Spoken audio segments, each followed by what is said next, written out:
Bien, buen día.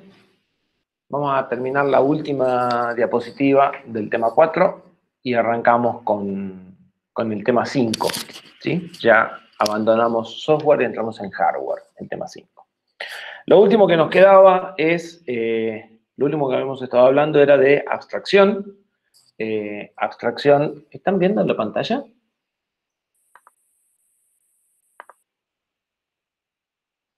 Me parece que no. No. Por alguna razón dejó de compartir la pantalla.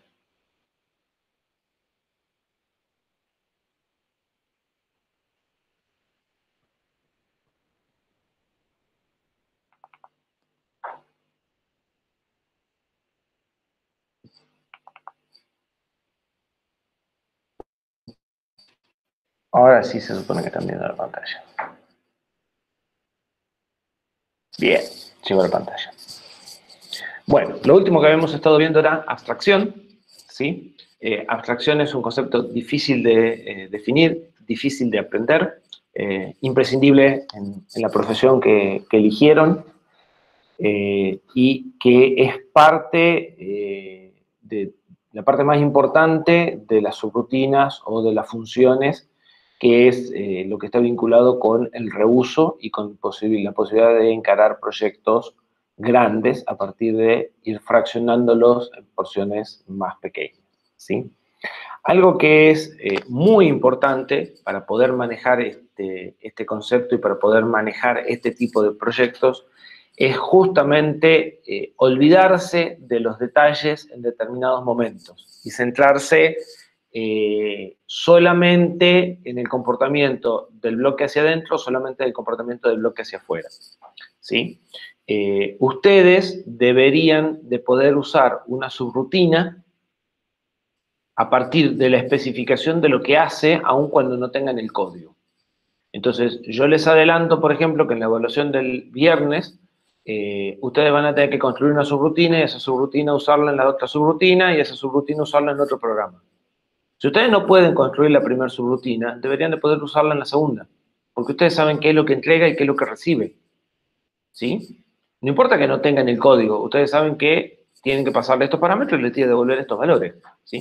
Exactamente igual que vienen usando printf sin tener el código interno, exactamente igual que vienen usando todas las funciones del stdlib o las funciones de las bibliotecas de los tipos estándar de Java, ¿sí? Entonces, sí, siempre pueden hacer el segundo sin tener el primero y podrán hacer el programa principal sin tener ni el segundo ni el primero, porque ustedes tienen la especificación de lo que es la interfase, lo que sería en este cuadrado que estamos viendo acá, ¿sí? ¿Qué le tengo que proporcionar como entradas y qué me va a proporcionar como salidas? Y a partir de eso, yo a este bloque lo podría llegar incluso a reemplazar, si quiero, en la prueba, por algo que me genere en la entrada esta, para la salida esta, para este caso particular, para poder probarlo, ¿sí? Decir, bueno, si yo tengo una función que me devuelve la suma y le estoy mandando 3 y 5, lo reemplazo por un código que pone el 8 en el resultado. Y hago una subrutina que solo pone el 8 para el 3, o sea, no tiene en cuenta el 3 que recibe ni el 5 que recibe y pongo un 8, ¿sí? Y genero un bloque de código que me sirve para poder probar fácil, porque no la tengo esa subrutina, ¿sí? Y avanzar en la simulación. O pueden ustedes escribir el 8, eso tengo que revisarlo, creo que se puede, cambiarle el valor al registro de retorno. Entonces, si esto es R0, esto es R1, yo llamo a la subrutina con 3 y 5, cuando vuelve R0 sigue teniendo el valor 3, yo lo cambio por 8, que es el resultado que me tendría que haber dado la subrutina, y sigo. Y hasta la puedo probar a la subrutina, a la llamadora, sin tener la subrutina llamada, ¿sí?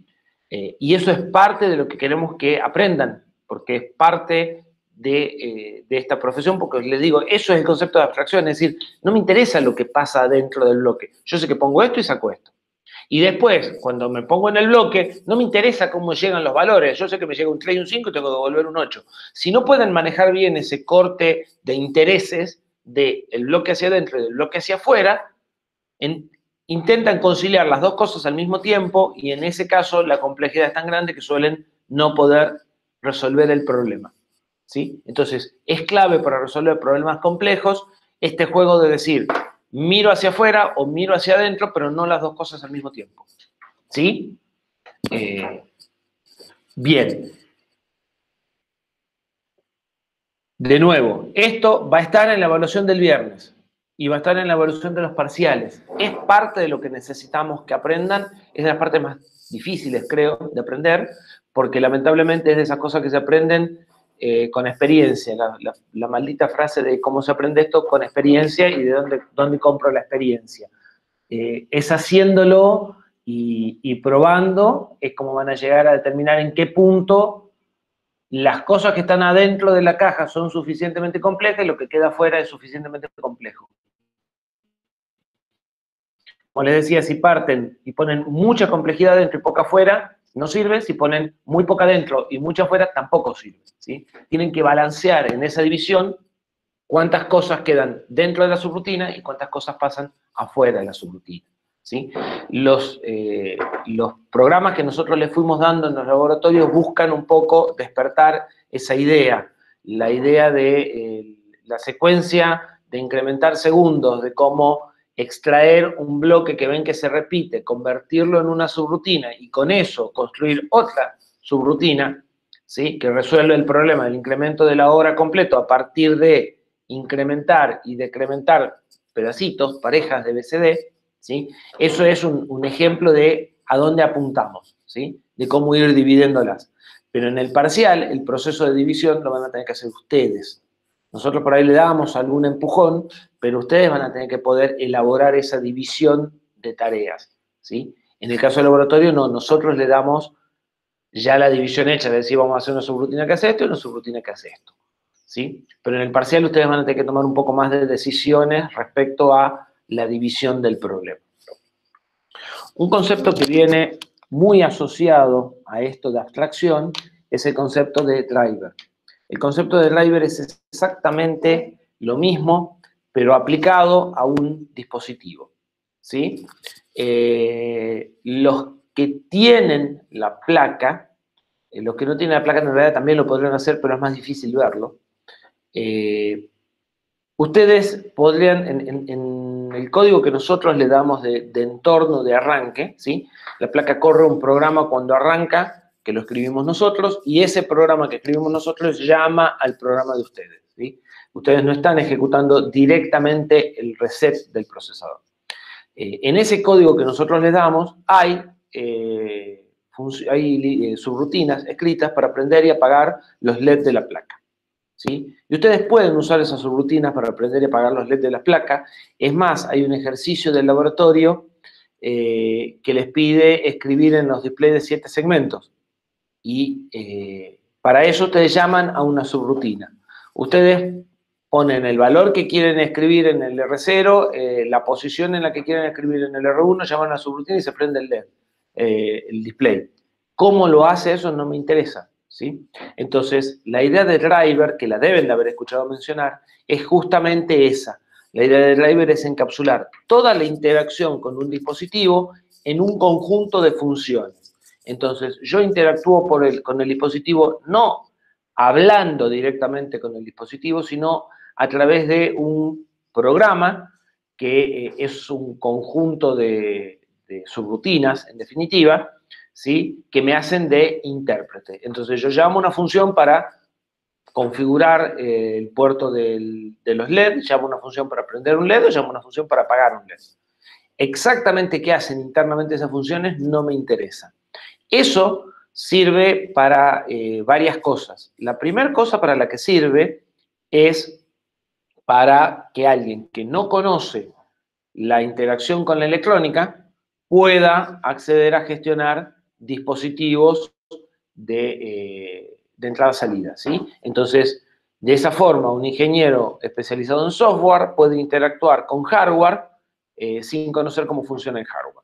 Un ejemplo muy, muy, muy concreto de eso es ustedes mandando a escribir en la pantalla. Ustedes no tienen el detalle fino de cómo se hace para escribir en una pantalla de Unix, ¿sí? Para realmente escribir la letra A en la posición 1. pero saben que si usan printf, eso ocurre, ¿sí? El otro uso que tiene el driver es que si yo cambio un dispositivo por otro dispositivo que tienen más o menos la misma funcionalidad, pero que la interacción con el hardware es diferente, puedo esconder eso y puedo reemplazar un dispositivo por otro que tengan comportamientos razonablemente similares. Entonces, en el caso de una impresora, por ejemplo, sabemos que todas las impresoras tienen como función escribir letras en determinados lugares de la hoja. Si las funciones de los drivers son escribir una cadena de texto, yo puedo cambiar una impresora por otra porque llamo a la misma función con el mismo nombre, con los mismos parámetros, y lo que hace adentro de esa función me tiene sin cuidado, yo sé que me entrega los caracteres impresos en la hoja, ¿sí? Entonces, los drivers van a servir para dos cosas. Para eliminar parte de la complejidad como cualquier otra abstracción. Pero además, me van a permitir reemplazar dispositivos, ¿sí? Reemplazar dispositivos de hardware por modelos o por dispositivos equivalentes de otro modelo, donde el detalle fino de la comunicación con ese dispositivo es diferente, pero el objetivo global de lo que hace el dispositivo es lo mismo, ¿sí? ¿Queda claro entonces el concepto este de driver? Un driver es una librería con un conjunto de funciones que me hacen de intermediario y que van a permitir que yo interactúe con el dispositivo a través de esas funciones, en lugar de hacerlo en forma directa, buscando simplificarme el manejo y buscando además que yo pueda cambiar ese dispositivo sin tener que cambiar todo el programa, sino solamente la implementación del driver. Es decir, el código que está metido adentro de ese conjunto de funciones únicamente, ¿sí? Esto en sistemas embebidos también es un concepto muy importante porque es habitual tener que cambiar de dispositivos por dispositivos, o sea, por tener equipos que tienen la versión A y la versión B, donde la versión B tiene un dispositivo equivalente, pero más rápido, más nuevo, más barato, con más memoria, con más capacidad, con más funciones, ¿sí? Entonces, para no tener que hacer todo el software dos veces, lo que se hace es cambiar solamente el driver de la versión A del proyecto de software a la versión B. ¿Queda claro? ¿Se entiende?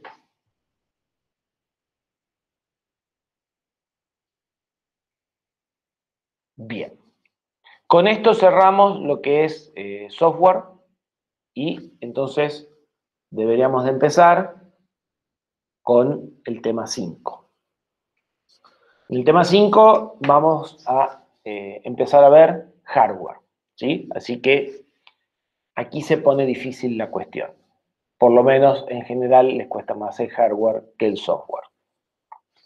Este es el cronograma que teníamos previsto. Vamos una clase y 17 minutos atrasados.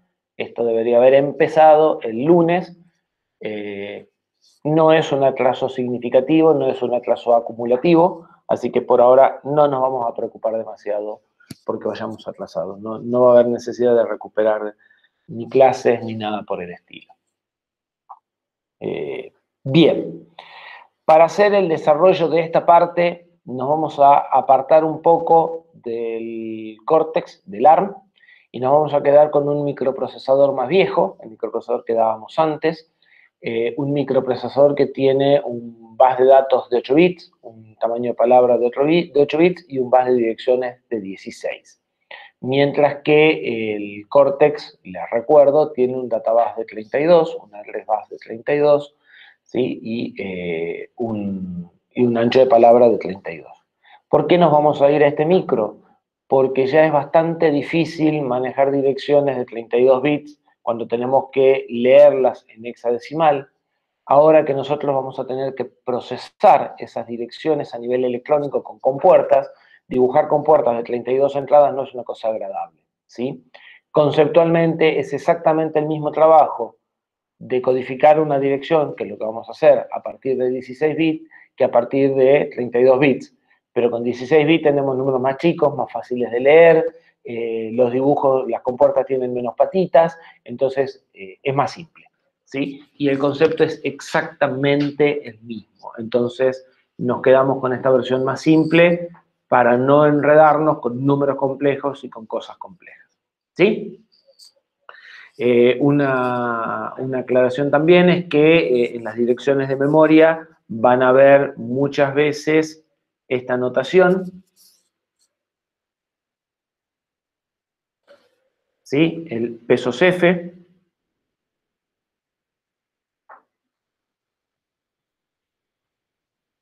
El pesos F, esto es equivalente al 0x y es la notación de hexadecimal, ¿sí? Todas las direcciones de memoria las vamos a trabajar en hexa, van a ver por qué, porque nos va a ser más fácil recuperar los bits que nos van a hacer falta para identificar las áreas de memoria, para identificar el trabajo que tenemos que hacer en este capítulo específicamente, ¿sí? Entonces, como una forma por ahí vamos a poner 0x en lugar de pesos. Si tenemos un microprocesador, a ver, un repaso rápido. Si tenemos un microprocesador de 16 bits de address, ¿cuánta memoria podemos manejar como máximo? ¿Cuánto es el espacio de direccionamiento? Algo que vimos en el tema 1. 2 a la 16. Bien, y el número 2 a la 16 es...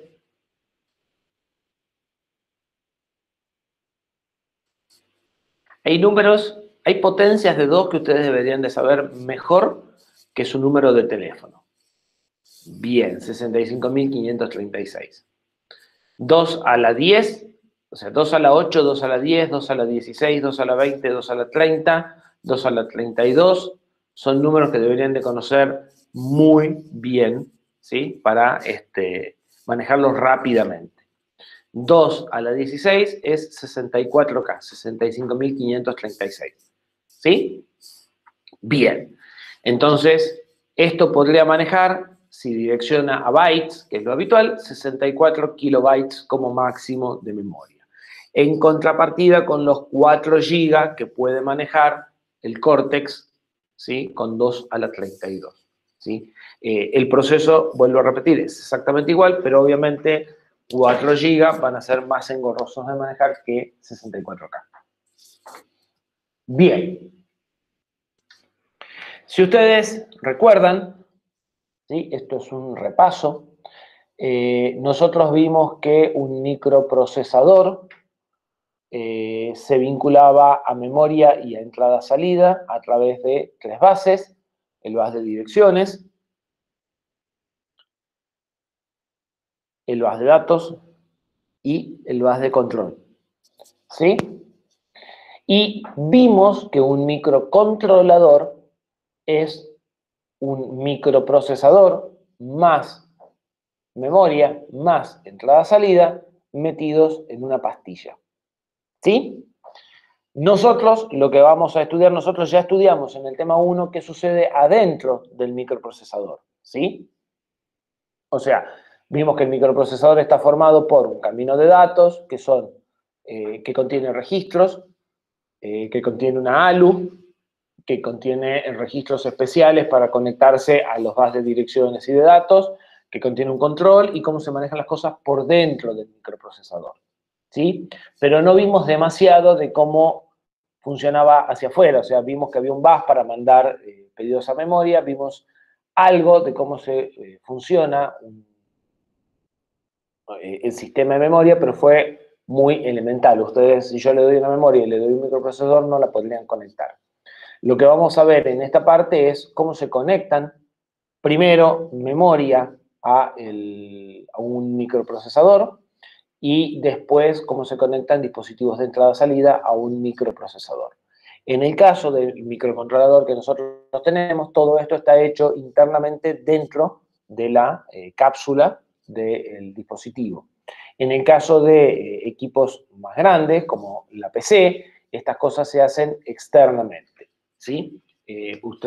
La pastilla tiene al microprocesador solo, la memoria es otra pastilla y los bases los forman ustedes con conexiones en las placas.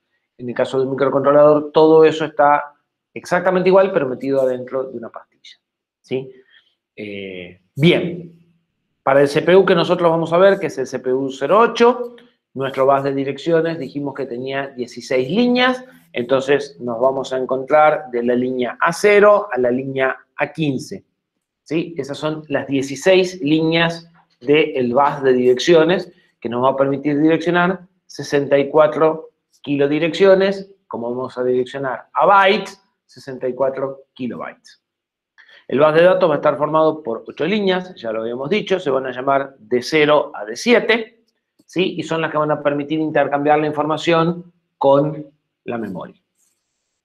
Y el bus de control está formado por varias líneas independientes, cada una con nombres diferentes, pero sabemos que había una línea para indicar que queremos hacer un read, había una línea para indicar que queríamos hacer un write, y había una línea para indicar que estábamos haciendo un pedido de memoria que se suele llamar mem request, ¿sí? También sabemos que hay una línea para pedir interrupciones, por ejemplo, no nos vamos a meter con esa por ahora, todas esas forman parte del bus de control. Yo les había adelantado ya en el tema 1 que el bus de control es una, como decían en mi familia, por lo menos una bolsa de gato de un montón de líneas, todas diferentes, todas con distintos comportamientos, a diferencia de los bus de direcciones y en los bus de datos, que son líneas regulares, ¿sí? Todas las líneas se comportan de la misma forma y actúan al mismo tiempo, por eso también las diferencias de nombre, ¿sí? Bien. Entonces, si dibujamos nuestro CPU, lo que tenemos y conocemos es esto. Nuestro CPU tiene líneas de datos que son bidireccionales, por eso le pusimos flechas en los dos lados. Líneas de direcciones, que esas siempre salen del CPU y van a la memoria para decirle la dirección que quiero leer.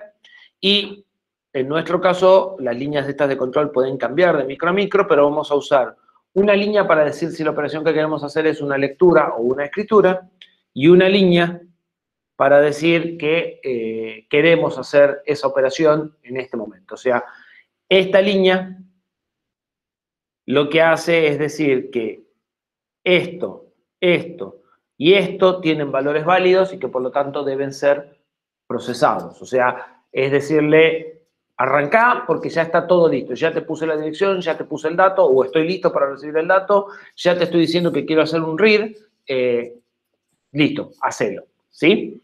Esta línea es un enable, en definitiva. Aunque en realidad, como lo pone el CPU, es un validador, todo lo que estoy poniendo es válido, ¿sí? ¿Dudas hasta aquí?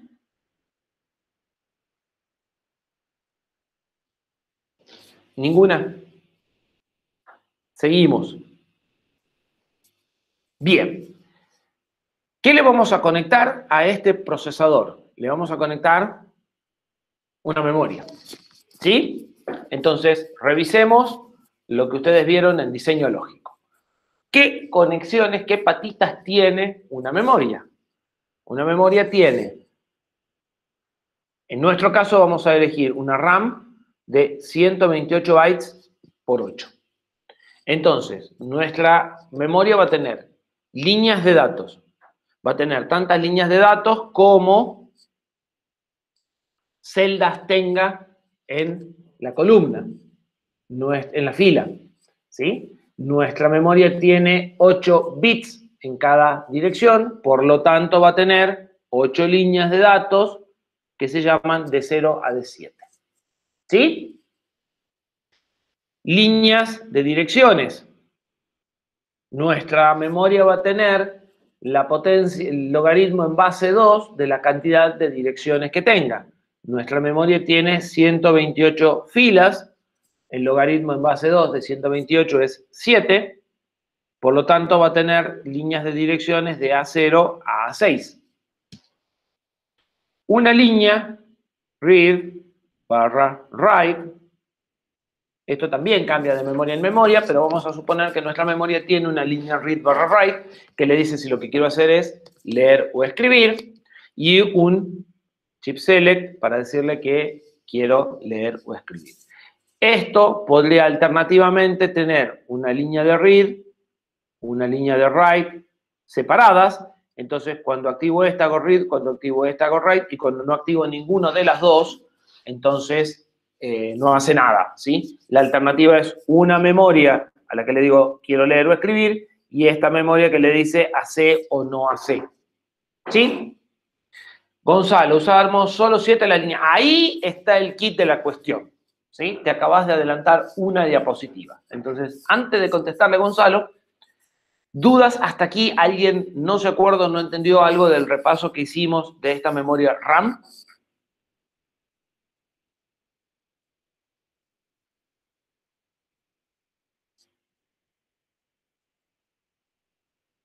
Asumo que no.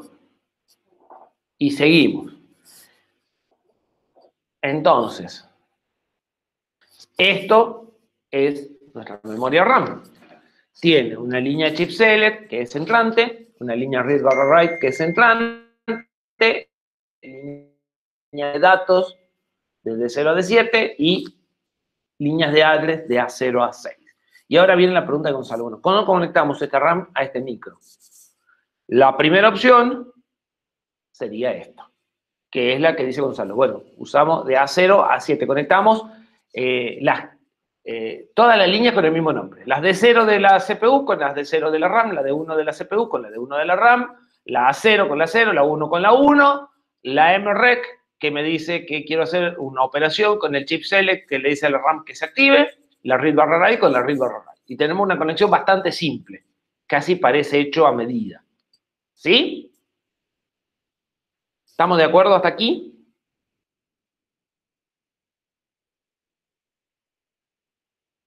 Bien. Esta diapositiva va más adelante. Bueno. Entonces, ¿qué sucede cuando hacemos esta conexión? ¿Sí? ¿Cómo opera esto? Bien. Lo que va a hacer el procesador es, primero que nada, mandar la dirección. ¿Sí? Esto que están viendo son diagramas típicos, no son diagramas reales exactos. Los diagramas reales exactos, en principio, nos exceden, ¿sí? A los de computación, son dominio de la gente de electrónica. No quiere decir que no los puedan entender los de computación si se meten, pero en principio no es donde nosotros tenemos el objetivo primario de enseñar, ¿sí? Entonces, no vamos a entrar en los detalles finos de tiempo y de conexión electrónica, lo que queremos es una idea general. Esto es un diagrama típico. El diagrama real de un procesador en particular va a cambiar, pero no mucho, ¿sí? Las secuencias de operaciones tampoco van a cambiar mucho. Lo primero que va a generar el procesador es la dirección, ¿sí? Lo primero que va a hacer es escribir la dirección. Como esto es un conjunto de 16 líneas, donde algunas líneas pueden estar en 1 y en 0 y otras líneas en un valor diferente, y estamos representando todas las líneas al mismo tiempo, entonces lo que tengo es como un cuadrado donde algunas están en 1 y otras están en 0. Y esto me está marcando que hay un cambio. Algunas suben, algunas bajas, algunas siguen, ¿sí? Entonces, lo que tengo es que antes del tiempo de referencia, esto es T0, esto es el tiempo que a mí me interesa marcar, y esto es, lo que está entre líneas es la operación de bus para leer un dato, en este caso, arranca enviando la dirección el procesador. Un tiempo después de que se envió la dirección, ¿sí?, se fija el valor a la línea write. La línea read podría estar en 1, podría estar en 0, depende de qué haya pasado en la operación anterior. Pero una diferencia de tiempo después se fija en el valor de la operación que quiero hacer. Como yo tengo una línea que se llama read barra write negado, cuando esa línea está en 1, lo que hago es read, y cuando esa línea está en 0, la que está activa es write negada, y lo que hago es una escritura. En este ejemplo yo estoy haciendo una lectura, entonces read tiene que tomar, o sea, una vez que tengo la dirección, read tiene que mantenerse en 1 durante la operación. El valor de read puede fijarse junto con el cambio de dirección, y esto podría estar acá, o un D después, un delta T después. Lo que seguro se va a poner al último es memRequest. memRequest, como es el validador, se va a activar una diferencia de tiempo después de que todas las líneas estén estables, ¿sí? Otra cosa importante es que esto se dibuja como una línea inclinada porque saben que no existen las líneas cuadradas, que cuando ustedes ven esto con una lupa, esta línea se vuelve curva por las capacidades parásitas, ¿sí? Entonces, yo tengo que dar lo que se llama tiempo de estabilización, o sea, un tiempo para que esta línea tome el valor y se estabilice eléctricamente, ¿sí? Y por eso empiezan a aparecer estos tiempos que son significativos, son tiempos de estabilización que yo tengo que darle si quiero que las cosas anden, ¿sí? Entonces, fijo la dirección, fijo el read, memRequest se activa en bajo, así que la bajo, y a partir de este instante, la memoria empieza a trabajar, porque con este memRequest, que es el trip select, ella empieza a acceder a los datos, pasa un cierto tiempo t, que tendrá que ver con el tiempo de acceso a la memoria, y entonces escribe los datos en el database. ¿Sí? El procesador leerá esos datos en algún lugar por acá. También hay un tiempo definido desde que el procesador fija el memRequest hasta que lee los datos, y la memoria tendrá que cumplir con ese tiempo. Y entonces, una vez que leyó los datos, que será probablemente un poco más al final, empieza a terminar la operación. Para terminar la operación, retira el memRequest, ¿sí? Y una vez que retira el memRequest y deja pasar un cierto tiempo, empieza la operación que sigue. ¿Sí? ¿Se entiende el diagrama de operaciones y de tiempo y qué operaciones son significativas? O sea, qué tiempos y qué secuencias se tienen que cumplir. Franco pregunta si yo sí debe terminar antes de que termine el bloque de dirección. No entiendo la pregunta. O sea, normalmente, o sea, vos lo que querés decir es si siempre el cambio de dirección se da en el final del ciclo, digamos.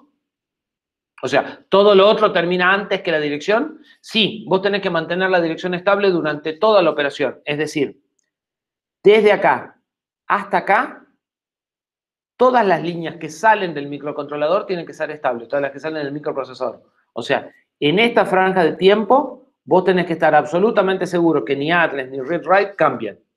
Entonces, una vez que leíste y quitas esto, generás un cierto tiempo de estabilización acá y ya arrancás el bloque que sigue. Y la dirección, lo que haces es directamente sacar la dirección vieja y poner la dirección nueva. ¿Se entiende? Entonces, no es mandatorio, vos podés tener bases intercalados, o sea, vos podrás estar mandando, por ejemplo, direcciones con RAS-CAS y entonces tenés un cambio de dirección acá al medio, ¿sí? Porque mandás primero el RAS y después el CAS. Pero digamos que las direcciones siempre tienen este tipo de cambio. Tenés una cosa y escribís otra. Y cuando escribís ya escribís la nueva. ¿Sí? No existe, como en este caso, el no escribir nada en el bus de direcciones. Entonces, vos mantenés el valor del acceso anterior hasta que arrancás un acceso nuevo. No así en los datos. En los datos, esta línea del medio lo que está representando es que el bus de datos está en tri-state. O sea que está en un valor que no es definido ni 0 ni 1. ¿Sí? Por eso está al medio. En este momento la memoria se adueña del bus y escribe un valor definido y tiene que volver a T-state antes de empezar el ciclo que sigue. Si no, correrías el riesgo de tener un cortocircuito. ¿Sí? Bien. Respecto a la escritura, el proceso no cambia demasiado. Las diferencias con la escritura son que voy a poner la dirección, voy a poner la línea de read-write en write, voy a poner los datos junto con la línea read-write porque ahora los datos salen del microprocesador, entonces se ponen en este mismo T, y una vez que los datos ya están estables, esto sí es importante, una vez que los datos se estabilizan y la línea read-write se estabiliza, doy el mem request para que la memoria en este tiempo absorba estos datos y lo escriba en memoria, ¿sí? De nuevo, las duraciones de estos pulsos las marca el microcontrolador y las memorias se tienen que acomodar. Los tiempos de acceso a la memoria tendrán que ser suficientemente rápidos para poder, no sé, en este tiempo acceder al dato y ponerlo en el database y en este tiempo escribir el dato que está en el database internamente. ¿Sí? El que marca los tiempos, esto es un bus sincrónico. Acá hay una señal de reloj en general que yo no dibujé porque no viene al caso.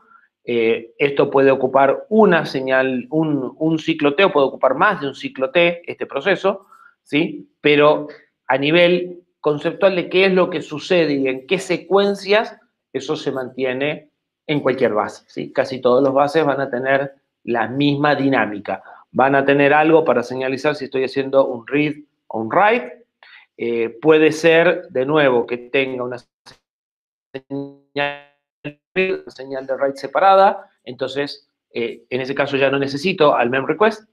Cuando quiero hacer un read, activo read, cuando quiero hacer un write, activo write, y el no hacer nada, porque el tema es que el bus tiene 3 estados, o tiene 3 tipos de operaciones. Yo puedo hacer una lectura, puedo hacer una escritura, pero también puedo no hacer nada. Hay pedazos de tiempo, acá y acá, donde no estoy haciendo ni una lectura ni una escritura. Entonces, con una sola línea read/write no me alcanza. Necesito 3 combinaciones. Necesito leer, necesito escribir y necesito descansar o necesito cambiar los valores, ¿sí? Entonces, siempre van a encontrar una de las dos alternativas. Read, write y nada cuando las dos están inactivas y no puedo activar las dos juntas. O este esquema donde tengo read/write y mem request para decirle en este momento hace un read o hace un write y cuando esta no está activa es no hace nada. ¿Sí? El no hace nada es una combinación importante. Bien. Exactamente, un stand-by. Ni más ni menos. ¿Sí? Bueno. Avancemos. Si tienen dudas, me van parando y me van preguntando.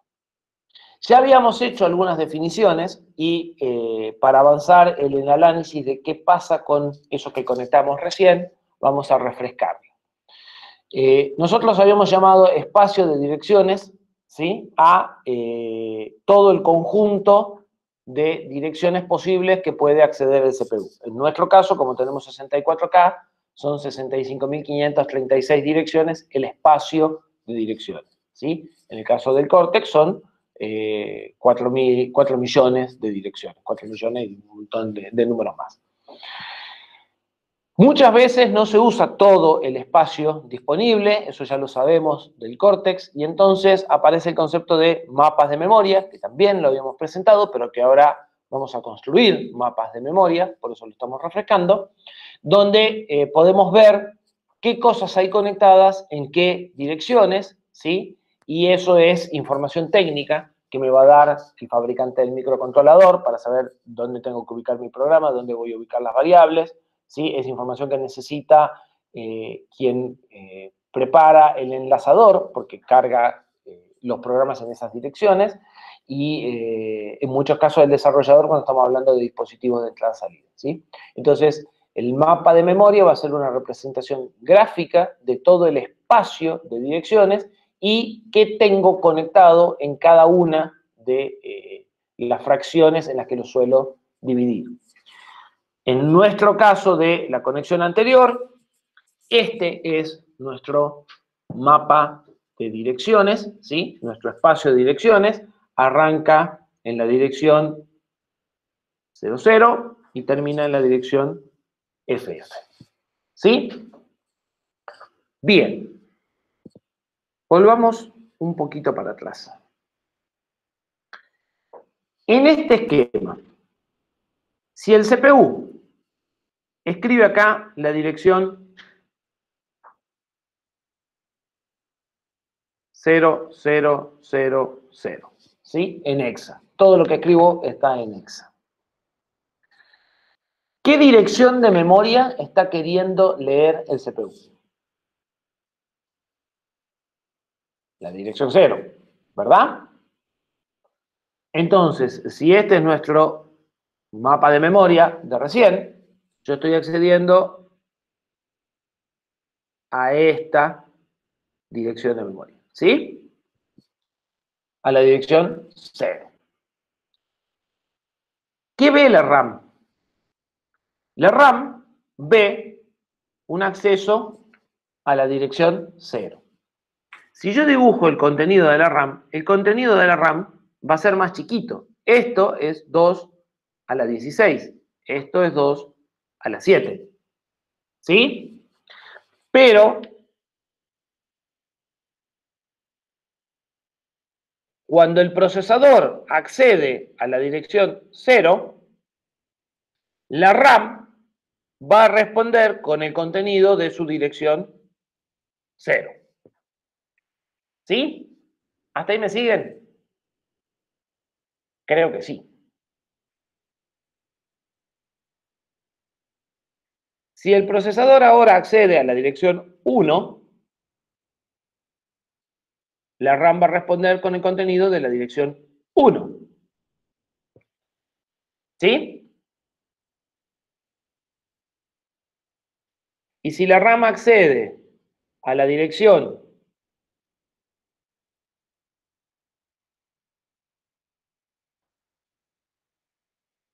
7F,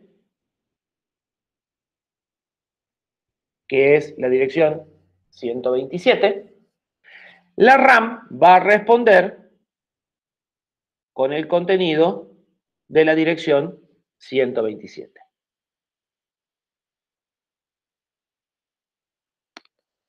¿Hasta ahí estamos de acuerdo? Bien. Y ahora viene la pregunta maliciosa. ¿Qué pasa cuando el procesador accede a la dirección 80?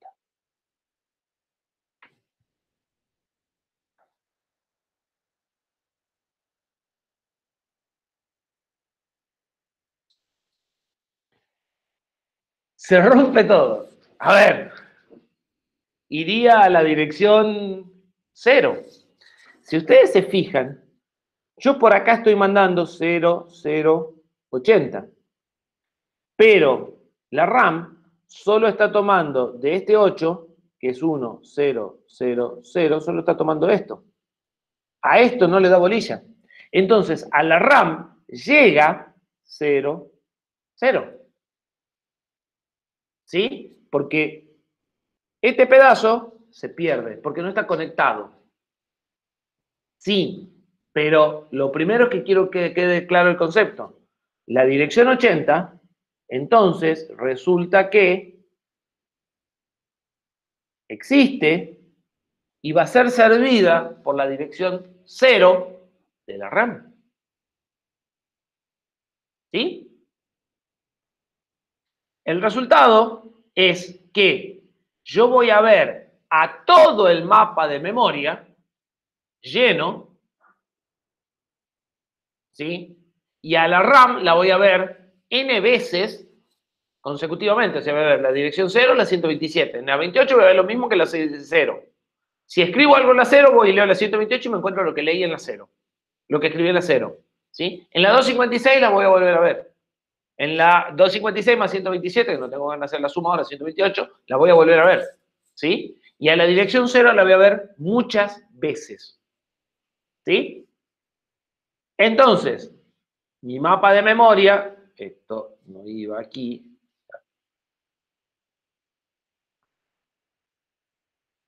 Esperen que comparto pantalla de vuelta. Va a quedar de la siguiente forma.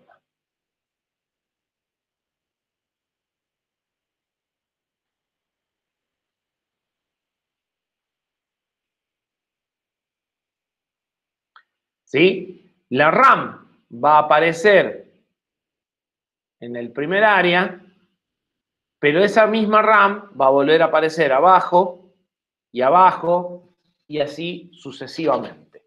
¿Sí? ¿Está claro cómo llegamos a ese mapa de memoria? Perfecto. Este tipo de conexión existe y eventualmente se usa. Y se llama conexión redundante. ¿Sí? ¿Qué ventajas tiene? Es muy fácil. Ya va a ver que las conexiones que vamos a hacer más adelante no son tan fáciles. La desventaja es que lo único que pudimos poner es RAM. Y con una RAM de 127 bytes ocupamos los 64K.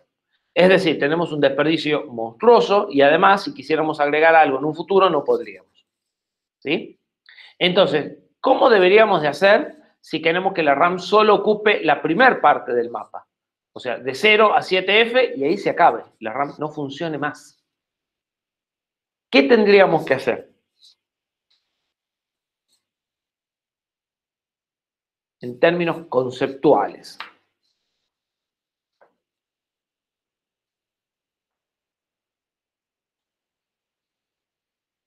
¿Qué quiere decir cortamos las otras líneas, Gonzalo? A ver, ¿qué vendría a ser? Sería como hacerle cero a todas las otras líneas de dirección.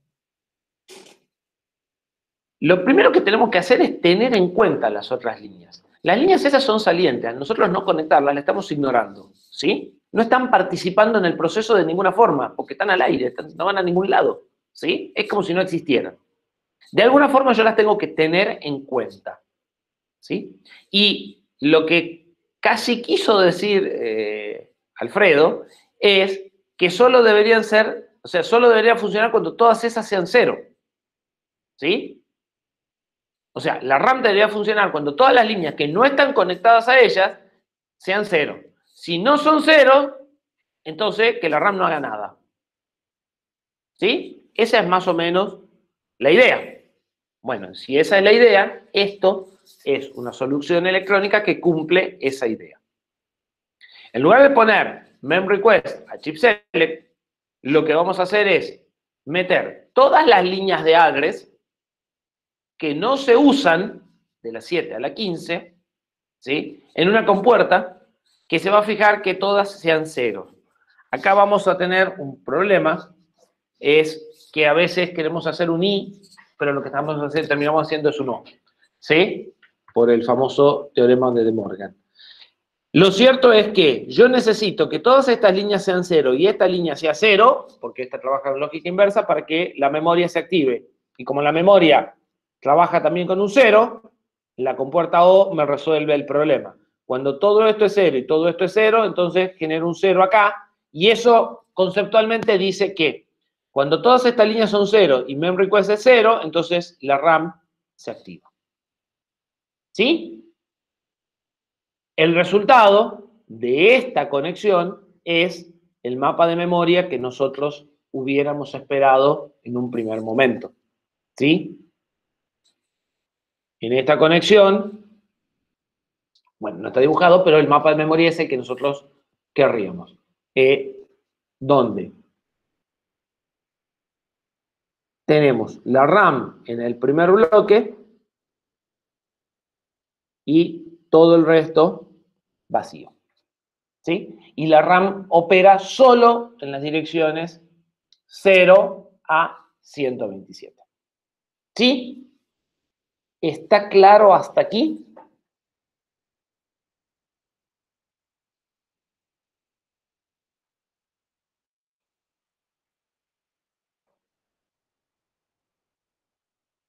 ¿Ah? ¿Los perdí? ¿Está muy claro y se están durmiendo? Si voy muy lento, avísenme, pues puedo ir más rápido. Pero normalmente esto les cuesta. Bien. ¿Hacemos una pausa? Son casi las 9.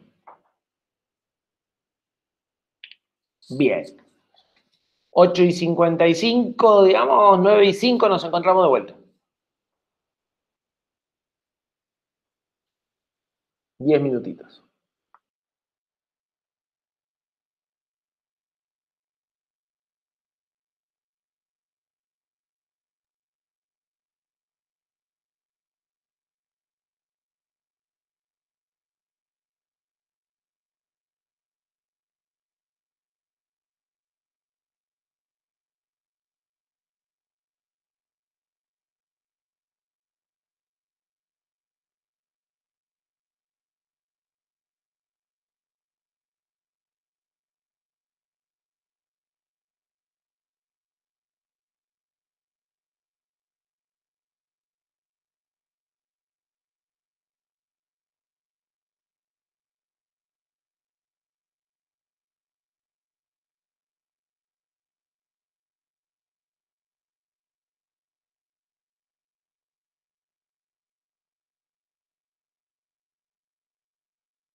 Profesor,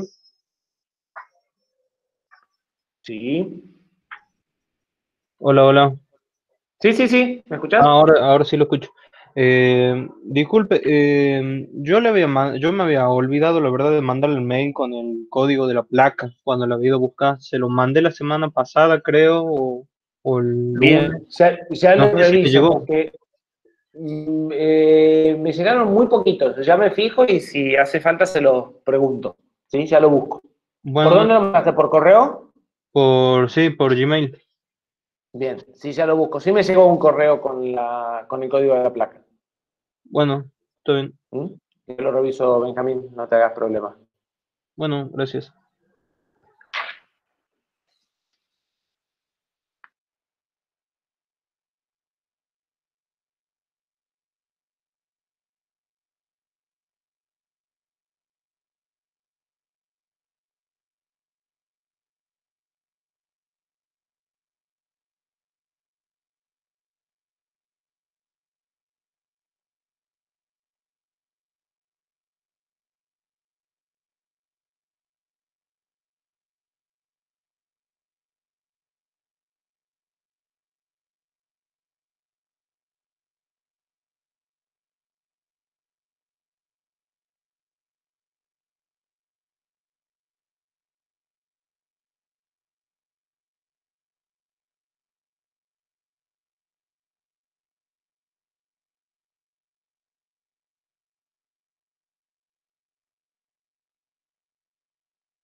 Bueno, seguimos.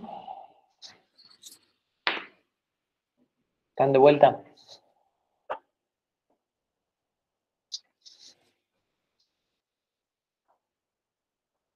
Creo que sí. Y si ustedes no saben, ¿a quién le preguntamos?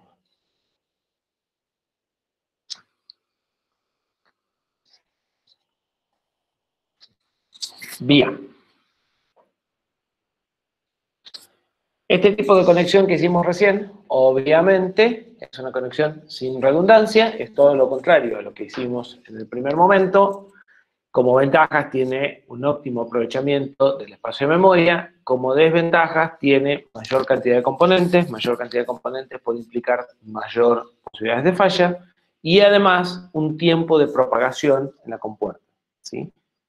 Esta compuerta va a generar un retardo de propagación, y entonces esta señal se va a activar un poquito más tarde de lo que lo hacía cuando estábamos solamente conectados a MemRequest.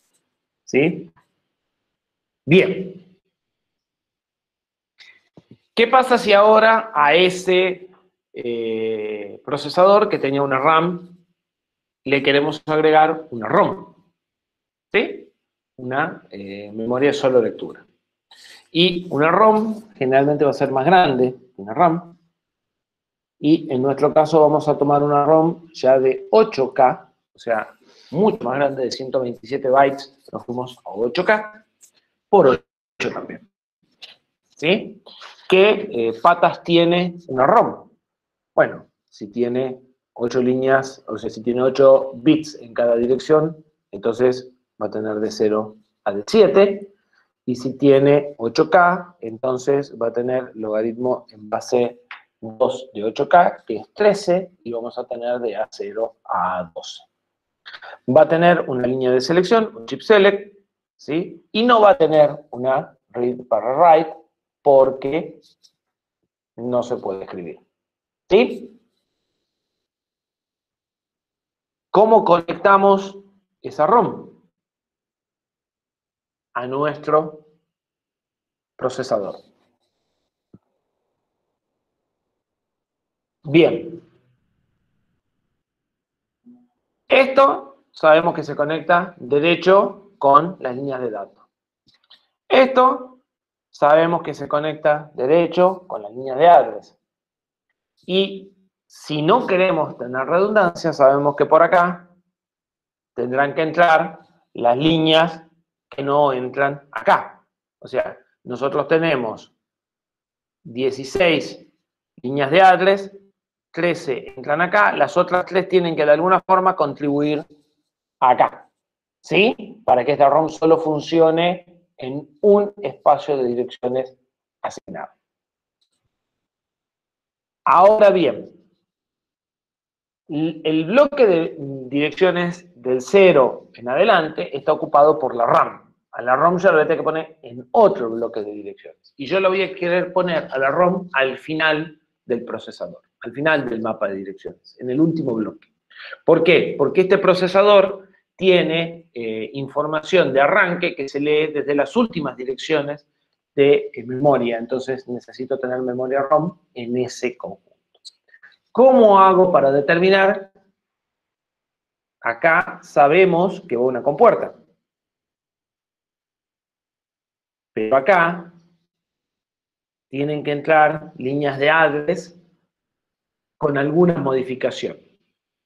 ¿Por qué debe estar al final? Por un requisito del procesador que estamos usando. Cuando el procesador arranca, ¿sí? Normalmente necesita, entre otras cosas, determinar a dónde apunta el PC. ¿Sí? Necesita darle un valor inicial al PC. Algunos procesadores le dan un valor inicial de 0. ¿Sí? El PC arranca en la dirección 0. Y en ese caso vos vas a tener que poner ROM en la dirección 0. Porque el PC arranca con el valor 0 y lo primero que tiene que apuntar es una dirección de un programa. ¿Sí? Este procesador arranca leyendo de las dos últimas direcciones de memoria el valor del PC. O sea, en las dos últimas direcciones de memoria, en la dirección FFFE y FFFF, hay 16, hay dos valores de un byte, usa esos dos valores de un byte para inicializar el PC y le da el valor inicial al PC con esa lectura. Entonces, para que el PC tenga un valor inicial válido, tiene que poner memoria solo lectura ahí. Entonces, ¿y qué hace? Poner toda la memoria solo lectura al final. ¿Sí? El Cortex hace algo parecido, se los adelanto. El Cortex lee el valor inicial del PC de una dirección de memoria, pero de la dirección 0. Entonces, en el Cortex vamos a tener que poner memoria ROM en las direcciones 0. ¿Sí? Porque también el PC no se inicializa en 0, se inicializa con un valor que se lee de memoria, pero la lectura se hace en la dirección 0, en lugar de en la dirección final. Entonces, se invierte el mapa. Las memorias solo lectura van a estar en las áreas más bajas de los córtex. ¿Sí? Esos son detalles técnicos que eventualmente tendrán que ver del procesador en cuestión. Lo cierto es que ustedes en cualquier caso van a querer ubicar a las RAM y a las ROM en determinadas áreas de memoria, por condiciones externas o por convivencia con las otras memorias. ¿Sí? La memoria 0, la memoria RAM nosotros la pusimos en la dirección 0 a 127, más que la pusimos salió de casualidad. ¿Sí? Pusimos la compuerta y con eso logramos que cuando sean todas 0 trabajen 0 y quedó ahí. No sabemos muy bien por qué. Ahora queremos ponerla donde nosotros queremos, ¿sí? Con la ROM, ya ahora queremos tener plena definición de a dónde va a trabajar la ROM. Y para eso, si vemos a nuestro mapa de memoria, y lo dividimos para decir que quiero poner la ROM acá, o acá, ¿sí? Entonces, si yo quiero colocar una memoria de 8K, lo que me conviene es dividir al mapa de memoria en bloques de 8K y ponerlo en un bloque. Cuestión de que si después quiero agregar un segundo bloque, lo ponga cómodamente sin tener colisiones, ¿sí? Si yo me fijo las direcciones de memoria que marcan el inicio y el fin de cada bloque, ¿sí? Vamos a encontrar que esas direcciones de memoria tienen 13 bits, que son estos dos más el primer bit del 3, por eso lo voy a pintar así, que van cambiando a lo largo del bloque, ¿sí? Desde 00 hasta 1FFF. Y este bloque tiene lo mismo. Y que los 3 bits de adelante se mantienen constantes. En este caso, el 2 es 0, 0, 1, y este 0 es el que sí cambia, y el 3 es 0, 0, 1, y este 1 es el que sí cambia. ¿Por qué? Porque yo tengo en esta línea, acá, el corte de los 13 bits que entran a la memoria y los 3 bits que no se usan. ¿Sí? Entonces, este bloque lo puedo caracterizar porque A13, A14 y A15 están siempre en 0, que son el 0, 0, 0, en realidad acá va 0, al 0, 0, 0, 1 de esto. ¿Sí? Esto es A15, esto es A14, esto es A13, esto es A12. A12 entra en el chip, ¿sí? Y cambia. Y A13, A14 y A15 que no entran en el chip se mantienen constantes en cada bloque de 8K.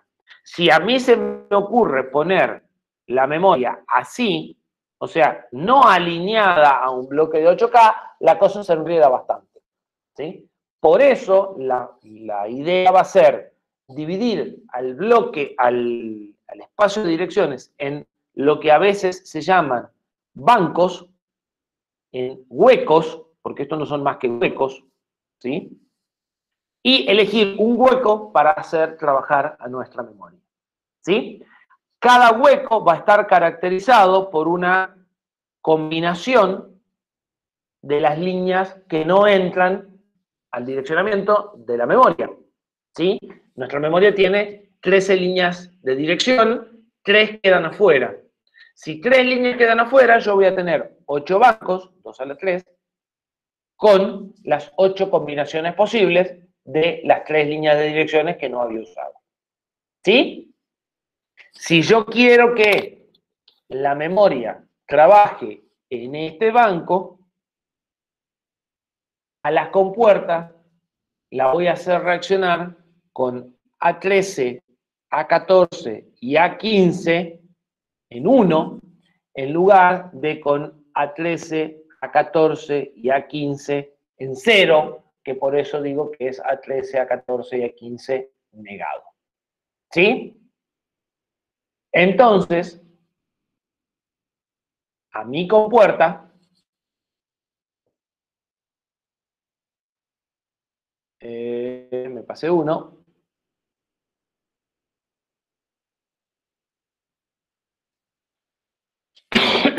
Entonces, vamos a elegir la zona en la que queremos que el chip trabaje, ¿sí? Y a esa zona la vamos a ubicar por la combinación de las 3 líneas.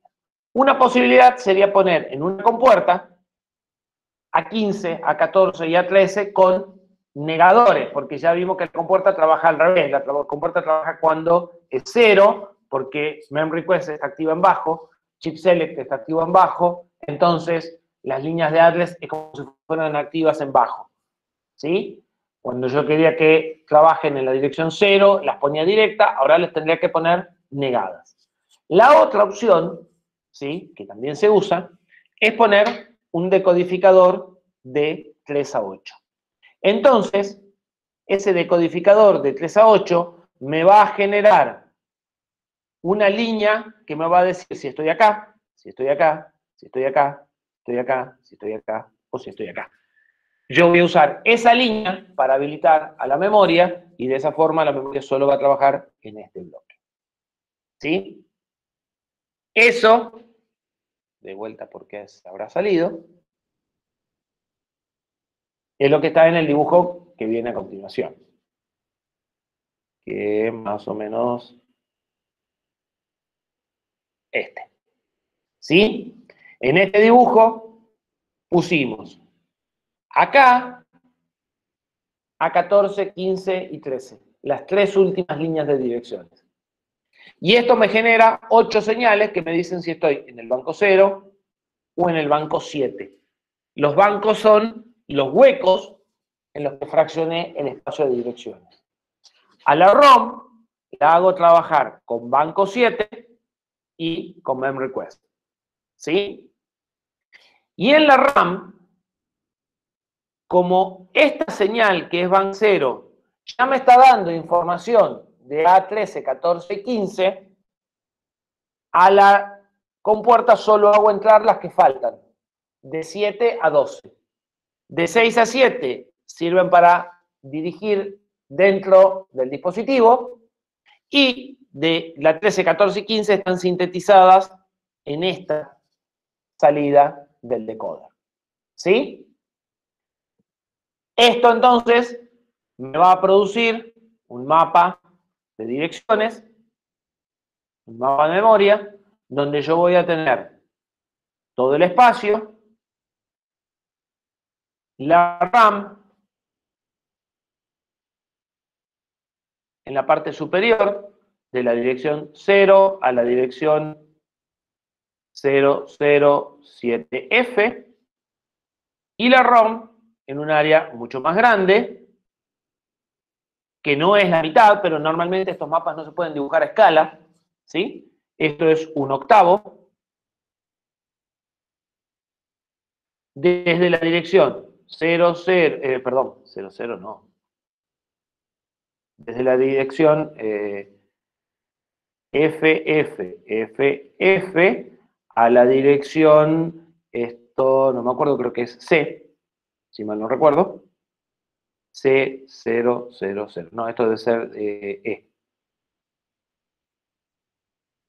E000 a 7FFFF. ¿Sí? Este mapa está dado por estos dispositivos electrónicos, por este decoder, por la conexión de estas líneas y por la conexión de estas compuertas. Si yo cambio y acá en lugar de bank 0 pongo bank 1, la memoria se mueve. ¿Sí? Y si yo cambio y acá saco bank 7 y pongo bank 1, esta memoria se mueve. ¿Sí? Entonces, el mapa de memoria va a ser una representación gráfica rápida de las conexiones que yo hice eléctricamente entre el CPU y los bloques de memoria para saber en dónde los voy a encontrar cuando los veo desde el procesador a nivel programación, a esos bloques, en función de las conexiones que hice con esto, que se llama lógica de direccionamiento o de codificación de direcciones. ¿Sí? Estas compuertas, o estas compuertas más los decoders, lo que hacen es fraccionar el mapa de memoria en partes y activar a cada dispositivo en esas direcciones en particular. ¿Sí?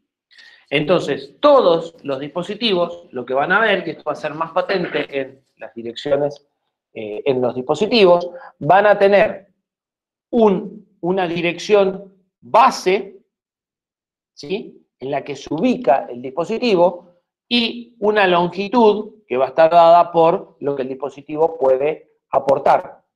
¿Sí? Y la dirección base yo la voy a fijar con mi lógica de codificación, y la longitud va a estar determinada por la cantidad de líneas de AES que entran directamente al dispositivo. ¿Sí? Y el dispositivo va a ver un acceso en la dirección 0, que podrá ser la dirección 0 real del bloque de memoria o el mapa de memoria del procesador, o podrá ser en realidad la dirección E00, ¿sí?, pero que para él no lo ve porque eso entra por el píxel, ¿sí? Entonces, desde el punto de vista de la ROM, cuando yo leo la dirección E00, se está leyendo la dirección 00 dentro del dispositivo, ¿sí? Es el mismo juego de dirección base y desplazamiento que usamos para los vectores, ¿sí? Solo que acá es hardware, ¿sí? La dirección base la fija el bus, y dentro del bloque el desplazamiento se fija con las líneas de address que entran al dispositivo. ¿Queda claro hasta aquí estos conceptos?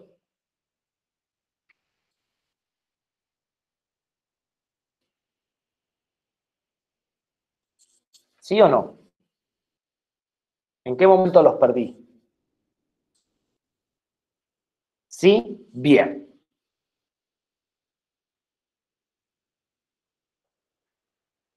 Pregunta.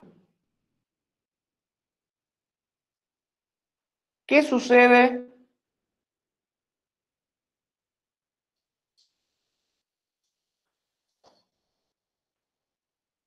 si hago una...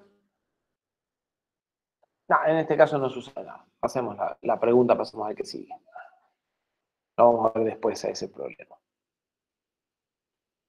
Bien. Una alternativa, siguiendo esto, es que si este decoder tiene una línea de enable, usemos memRequest como enable. Y entonces ya acá entra directamente bank 7. Hacer eso lo que busca es, más que ahorrar esta compuerta, ahorrar el tiempo de propagación de la compuerta. ¿Sí? Si este decoder ya tiene un tiempo de propagación definido y ese tiempo incluye la entrada del enable, me conviene utilizarla. Bien. Sí era lo que iba a preguntar, lo que pasa es que se me escapó la tortuga.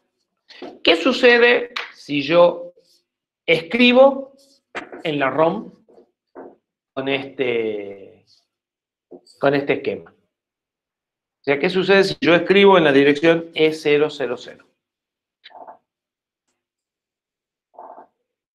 ¿Qué debería suceder y qué sucede? A ver si alguien lo ve. Piensen en el diagrama temporal que vimos. ¿Qué hace el CPU? Ve la memoria por las conexiones que tiene y qué sucede.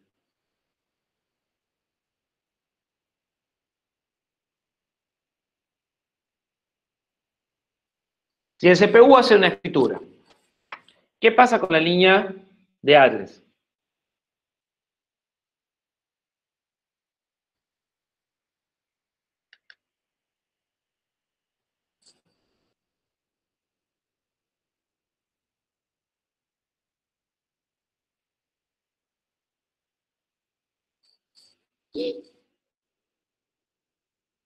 Alguien que se anime a contestar algo, aunque esté mal, no importa.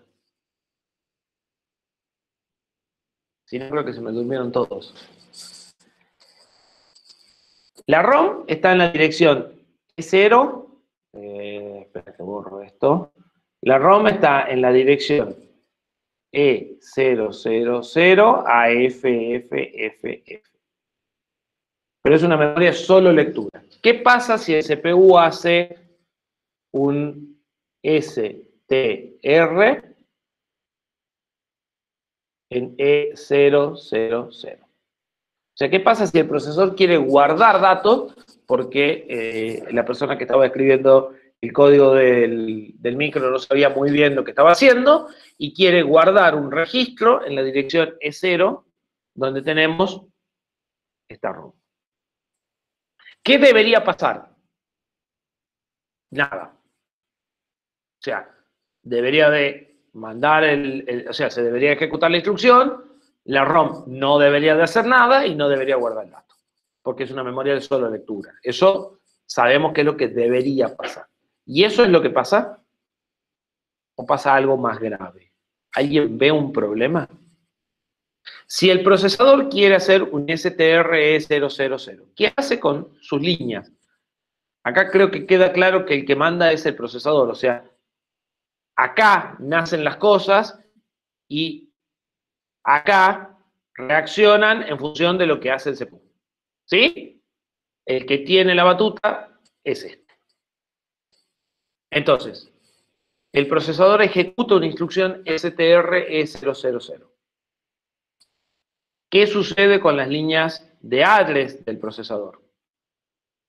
¿Qué se pone acá?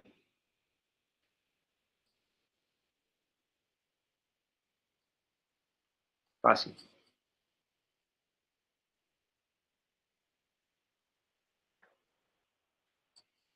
¿No? No es fácil.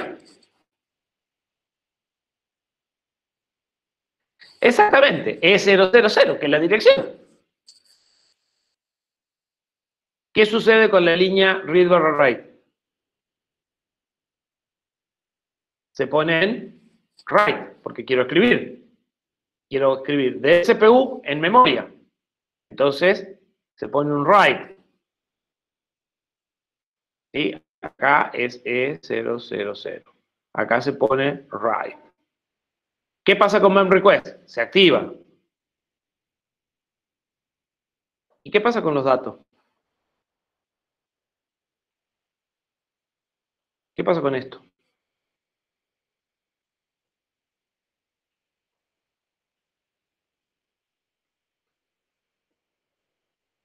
Se ponen unos y ceros, se pone un valor X saliendo.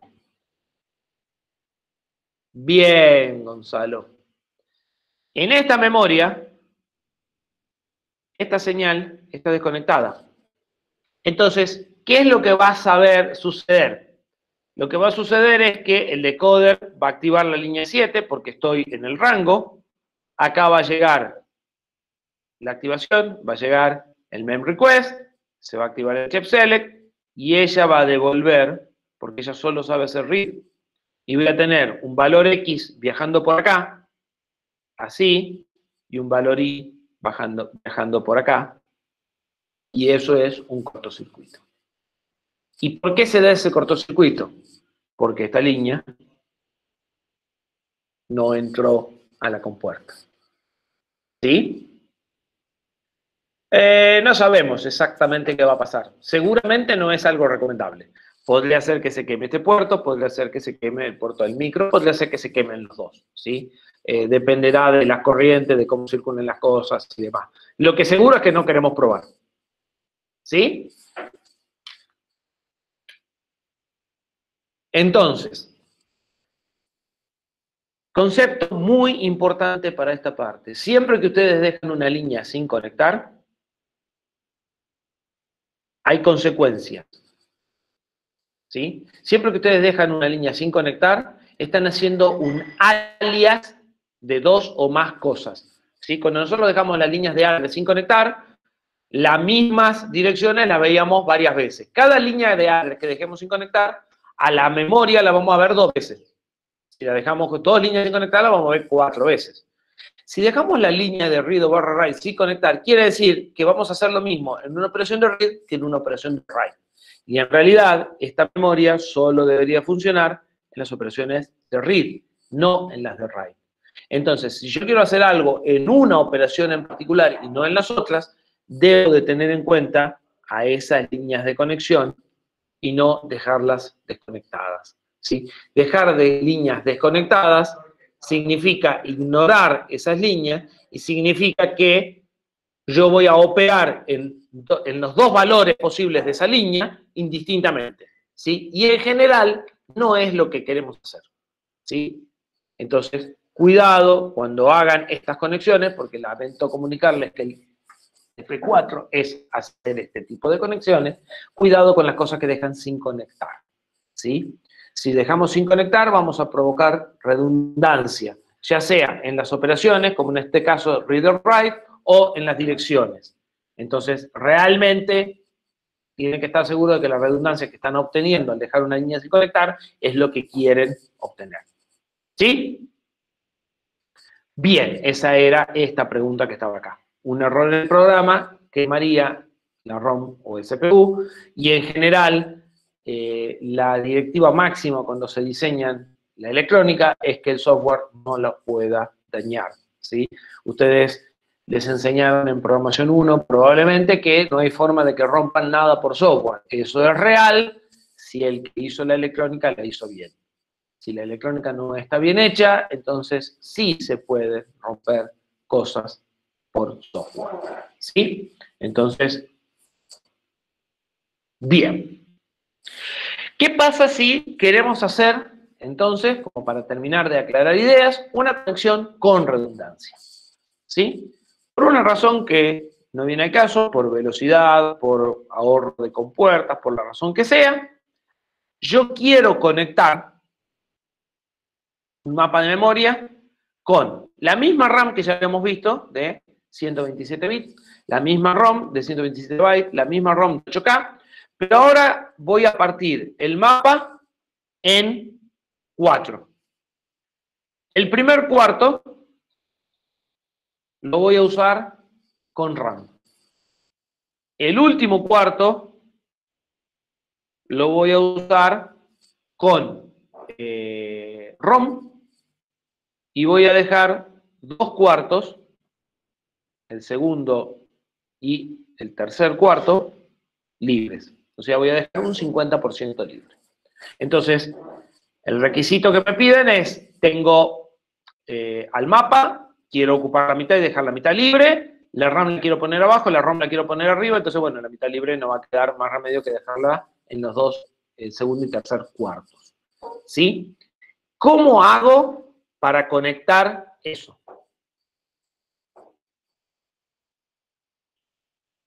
Antes nosotros habíamos conectado y habíamos generado el mapa. Ahora el mapa lo genero primero. Yo sé dónde quiero poner las cosas y tengo que generar las conexiones.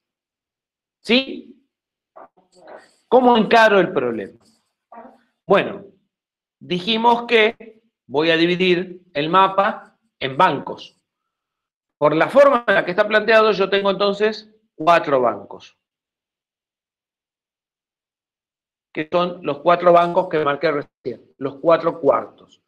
Si yo divido el mapa en 4, ¿cuántas líneas de address van a caracterizar cada banco?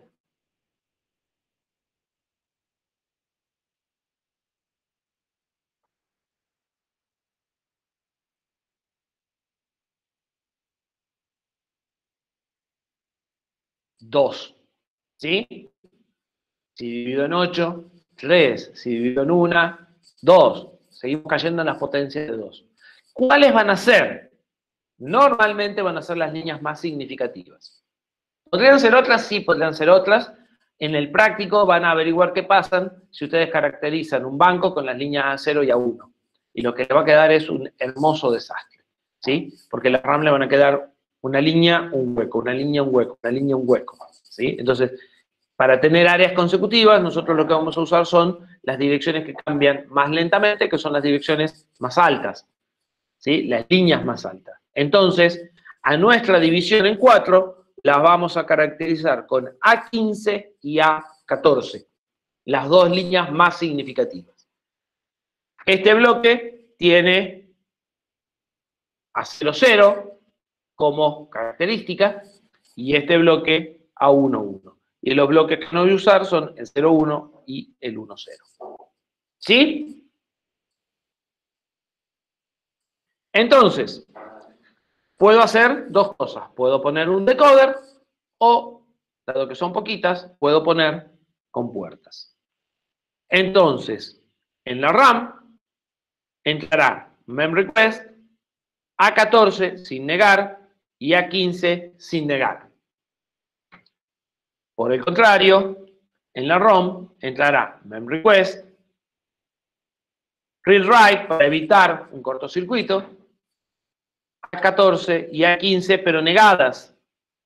Fíjense en esto.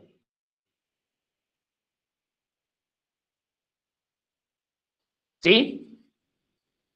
Y si yo quisiera poner la ROM en este bloque, por ejemplo, entonces tendría que poner A14 negada, A15 negada y A14 sin negar. ¿Sí?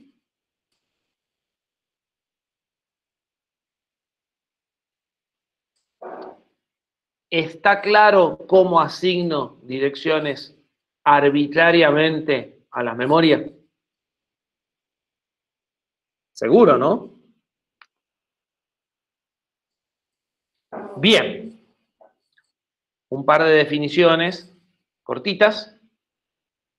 Vamos a llamar entonces memoria conectada real a lo que aporta el dispositivo y memoria ocupada en el mapa a lo que vemos en el mapa de memoria. En el caso de este mapa, ¿cuánto es la memoria real de la RAM? La memoria real conectada, 127. Y la memoria ocupada son 16K, que es un cuarto del mapa. En el caso de la ROM, la memoria real conectada es 8K y la memoria ocupada es 16K. Con redundancia sería más barato al no tener el deco. Claro, con redundancia, cuando se conecta con redundancia, una memoria se hace por dos razones. Una primera razón puede ser costo, ¿sí? Estas dos compuertas son más baratas que un decoder.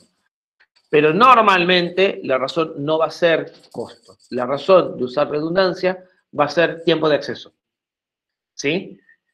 Yo les mostré los diagramas de tiempo y les dije que había tiempos que estaban acotados por el procesador desde que se fijan las líneas de address, la línea de read-write y la línea de memRequest, ¿sí? Hasta que la RAM tiene que mandar el dato. En la operación de escritura, cuando se escrita esta, y tiene que leer. El tiempo es el mismo, ¿sí? Hay un tiempo acotado. Ese tiempo, ¿sí? Que es el que la RAM dispone, se va a ver disminuido por los tiempos de propagación de esta lógica de selección. El procesador pone memRequest en un momento y a la RAM le llega más tarde. ¿Sí? Porque hay un tiempo de propagación. Entonces, acá hace así y acá va a ser más atrás. ¿Sí? Cuanta más lógica de selección pongan y más compuertas tenga la lógica de selección, mayor va a ser esta demora y menos tiempo va a disponer la RAM para operar. Entonces, eventualmente lo que puede suceder es que estés muy jugado con el tiempo que te da el CPU y el tiempo que te da la memoria. Y no consigas memoria más rápida, y entonces tengas que recurrir a este tipo de cosas, ¿sí? En general, la idea de usar redundancia no va a ser solo por barato, va a ser o por simplicidad, por no tener compuertas con muchas entradas que no existen, o por tiempo de propagación. ¿Sí? De nuevo, esos son detalles que le preocupan. Franco, vos eras electrónico, ¿verdad? No, pero hay un chico de electrónica, Pablo creo que era, Juan Pablo. Esos detalles finos, en general, no es algo en lo que nosotros pongamos demasiado el foco, ¿sí? Salvo que alguno se meta en este mundo a construir cosas y a construir circuitos de este tipo, no nos preocupa demasiado, ¿sí? Sí es importante que sepan que existe, pero a sacar andando esto implica leer hojas de datos y fijarse en detalles de tiempos finos para ver que realmente funciona, ¿sí? Bien. ¿Cuánto vale en el ejemplo anterior? Lo acabamos de ver, ¿sí? En general, la memoria real va a ser menos o eventualmente igual que la memoria conectada, y cuando sean iguales no vamos a tener redundancia, y cuando sea menos sí va a haber redundancia. La redundancia va a permitir economizar compuertas, más que por razones de precio, por razones de tiempo de propagación, ¿sí? Y sí es muy importante no superponer nuevos chips con la memoria ocupada. Es decir, si ustedes agregan una segunda memoria RAM, no hacerlo de forma tal de que la nueva memoria RAM trabaje acá y esta pueda activar dos chips al mismo tiempo. Demora un rato hasta que se ve el dibujo. Ahí está. ¿Sí? Que dos chips se activen en una misma área de dirección, porque entonces eso de nuevo va a provocar un cortocircuito, ¿sí? Entonces, una máxima para el diseño de esto va a ser que nada de lo que hagamos a nivel software pueda generar un cortocircuito activando dos chips al mismo tiempo. Bien. Ya conectamos memoria. Vamos por dispositivos de entrada-salida, ¿sí?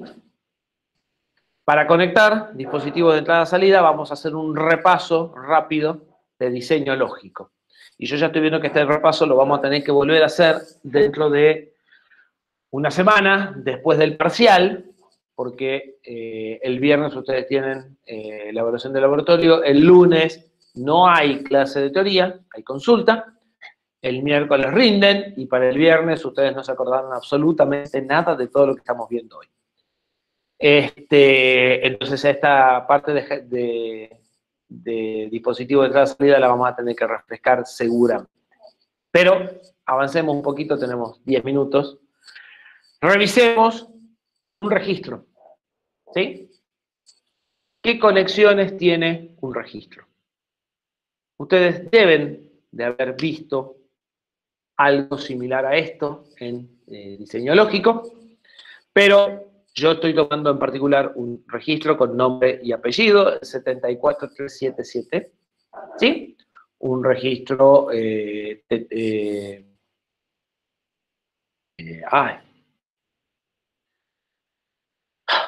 un registro TTL, ¿sí? Que ustedes pueden ir y comprar en una casa electrónica, aunque hoy por hoy esto es una cosa bastante obsoleta, pero no importa. Este registro tiene una entrada de clock, una entrada de enable, 8 entradas de datos y 8 salidas de datos. Estas salidas no son state, ¿sí? Y estas salidas toman el valor de las entradas cuando la señal de clock tiene un flanco ascendente. Y el enable está en bajo. Entonces, esta es la tabla verdad de nuestro dispositivo. La tabla verdad me dice que si tengo un flanco ascendente de la señal de clock y el enable está en bajo y la entrada n está en bajo, entonces la salida va abajo. Si tengo prácticamente las mismas condiciones, pero la entrada está en alto, la salida va en alto, y que sin importar qué pase con el clock, si el enable está en alto, y sin importar qué pase con la entrada, entonces la salida permanece en su estado actual. ¿Sí? Esto es un registro de 8 entradas, 8 salidas, que lo venimos usando cuando hicimos los caminos internos del microcontrolador. Estos son los registros con los que guardábamos datos en el microprocesador, ¿sí? Para operar en la ALU o para los registros intermedios. Lo que pasa es que necesitamos el detalle fino de las señales que tienen y de comportamiento para poder conectarlo al bus. Bien, ¿qué otro dispositivo tenemos? Tenemos otro dispositivo que nosotros no vamos a usar mucho, que es un latch. La diferencia entre un latch y un registro es que el latch tiene lo que se llama la posibilidad de trabajar en forma transparente, ¿sí? Este latch. Y este latch, además de trabajar en forma transparente, puede ser tri-state. Entonces, este dispositivo, el 74373, tiene una entrada de load, una entrada output enable, 8 entradas y 8 salidas. ¿Qué me dice la tabla verdad? La tabla verdad me dice que si la entrada de load está en bajo y la salida de output también está en bajo, la de output fíjense que es negada, Qn mantiene su valor sin importar qué pasa con Dn. ¿Sí? Por otro lado, me dice que si la entrada de load está en alto y la entrada de output está en alto, la de output enable, Qn va a estar en bajo si Dn está en bajo y Qn va a estar en alto si Dn está en alto. Pero fíjense que load me dice alto, no me dice blanco, ascendente. Es decir, que mientras load esté en alto, Q copia a D. Y cuando load baja, Q memoriza el último valor de D. ¿Sí? Pero cuando load está en alto, el latch es transparente. Los cambios de D se propagan inmediatamente a Q, cosa que no sucede con el registro que vimos antes. El registro que vimos antes congela en un instante mínimo de tiempo el valor de D y retiene ese valor. ¿Sí? Los registros cortan lo que se llaman las carreras de señales, o sea, fijan un T0 y un cambio limpio de todas las salidas respecto a todas las entradas en ese instante de tiempo. ¿Sí? Son como un cambio filoso. En cambio, en este caso, eso no sucede. ¿Sí? Por eso, porque usábamos registros, es que podíamos hacer A igual a A más constante en un mismo ciclo. ¿Sí? Porque cuando llega la señal de reloj, congela el nuevo valor que está a la entrada y ya está. En cambio, si hubiéramos usado un latch, el latch, durante todo el semiciclo alto del señal de reloj, hubiera propagado los cambios que va generando la ALU y eso no hubiera funcionado. ¿Sí? Pero además, este registro tiene capacidad de tri-state, o este latch tiene capacidad de tri-state. Entonces, si yo pongo output en alto, sin importar qué pasa con D y qué pasa con L, las salidas van a quedar en alta impedancia y va a ser equivalente a que yo hubiera desconectado. ¿Sí? Entonces, si yo mantengo load conectado siempre a tierra, esto se comporta como un buffer tri-state, donde uso output enable, pongo acá mi registro y con esta señal decido si quiero que entre al bus o no. ¿Sí? ¿Me siguen hasta aquí? Es más que un buffer tri-state. Tiene la capacidad de memorizar valores además de, del buffer tri-state. Último dispositivo, y acá terminamos, un contador. Conocen contadores, ¿sí? Bueno, hay, de vuelta, para dar nombre y apellido, las hojas de datos reales de estos dispositivos están subidos a la página. Vamos a poner, por ejemplo, el 74160, que es un dispositivo compatible con los dispositivos anteriores, también es TTL, ¿sí? Trabajan los mismos valores de tensión, es decir, ustedes pueden conectar tipo Rasty, o tipo Lego, no sé si saben lo que es Rasty, sí se puso de moda de vuelta Rasty. Este contador tiene 4 salidas, ¿sí? Es un contador binario de 4 bits. Tiene 4 entradas, donde yo le puedo cargar el valor inicial. Tiene una señal de load, que me va a decir, va a hacer que el contador tome los valores que están acá en la entrada. Tiene una señal de clear, ambas activas en bajo, es decir, cuando esto esté en low, se va a hacer la carga, cuando esto esté en low, se va a hacer el clear. Tiene una señal de clear que lo lleva a 0, sería equivalente a poner 0, 0, 0, 0 acá y darle load, pero tengo un clear además. Tengo una señal de clock que en un flanco, eventualmente depende, fíjense acá abajo, hay 4 dispositivos parecidos, el 60, el 61, el 62 y el 63. Una de las diferencias es si usan flanco ascendente o descendente. Uno contará acá, el otro contará acá, no importa. En un flanco se va a producir la cuenta. Tengo una señal de carry out que me dice que pasé de 1, 1, 1, 1 a 0, 0, 0, 0, ¿sí? Y tengo 2 señales de habilitación, ¿sí? Indistintas, ¿sí? Las 2 señales tienen que estar habilitadas para poder contar. Como repaso, ustedes van a armar un contador de 8 bits a partir de 2 contadores de 4 bits. ¿Sí? Bien. Aquí cortamos entonces esta clase.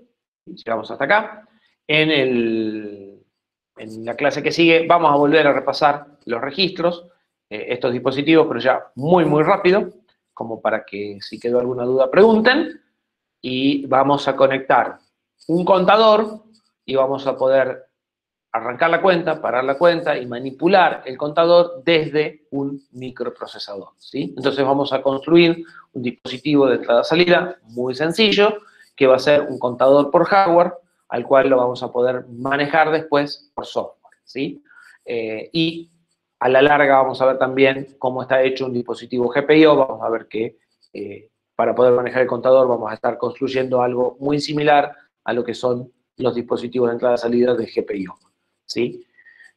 No nos vamos a meter con dispositivos más complejos, pero van a ver que la idea es la misma y que con eso ya van a entender cómo se coloca un dispositivo de entrada-salida en el mapa de memoria y cómo se lo accede desde software, ¿sí? ¿Alguna duda hasta aquí? Si no, cerramos la clase.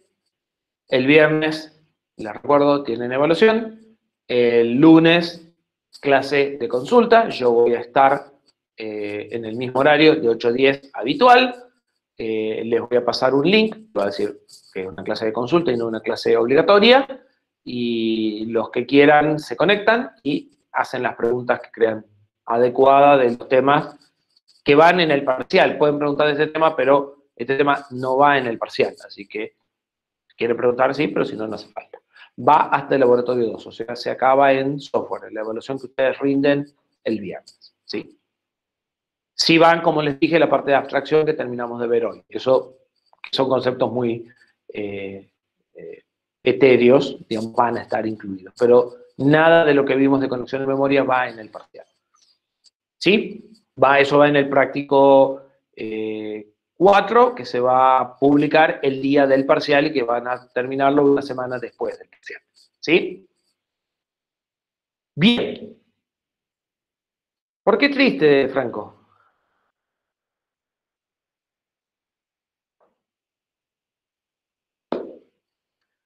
¿Dudas? Y lo que viene va a ser más interesante. En realidad, a ver, les cuesta el hardware, pero bueno, es la semana que La semana... 2 parciales, la semana que sigue. Bueno. Por eso nosotros no vamos a avanzar absolutamente nada.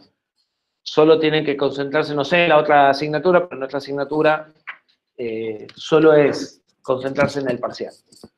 Recién el viernes vamos a avanzar. ¿Cuándo rinden el segundo parcial de la otra asignatura? Una, en la nuestra, el miércoles, y la otra, que rinden la semana que viene, ¿cuándo es? El 16, no, pero espérame que... 16 no es la semana que viene. No la semana Bien. que viene, profe, la semana que le sigue a su parcial. La semana que sigue en mi parcial rinden 2, el 16 y el 17. El 17 de octubre es sábado. Será el 15 y el 16. Yo de todas formas voy a cortar. ¿El sábado rinden? Bien. Bueno, yo voy a cortar la grabación porque esa parte ya no importa.